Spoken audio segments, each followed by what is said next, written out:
Hi everyone, me Dr. Karthik Merwa, consultant physician and diabetologist at NASA hospitals.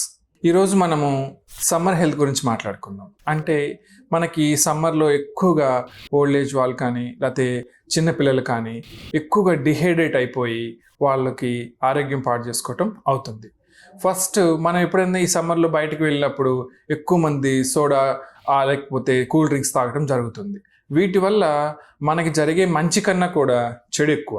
ఎందుకంటే ఆ carbonated drinks వల్ల మనకి ఇంకా డిహైడ్రేట్ అయిపోవటము, ఒకవేళ షుగర్ వల్ల ఉంటే షుగర్ పెరిగిపోవటము, వాటి వల్ల కూడా జరుగుతుంది. ఫర్దర్గా వీటిని ప్రివెన్షన్ ఎట్లా చేస్తాము అంటే మనము అంటే సోడా టైప్లో కాకుండా దాని ప్లేస్లో మనము natural drinks like coconut water కానీ మజ్జిగ కానీ లేకపోతే ఇంటి నుంచే మనం ఏమన్నా హోమ్ మేడ్ రెమెడీస్ టైప్లో చెక్ చేసుకొని జీరా వాటర్ కానీ తీసుకొని వెళ్ళి మల్టిపుల్ టైమ్స్ మనం హైడ్రేట్ చేసుకుంటే చాలా బెటర్ ఉంటుంది.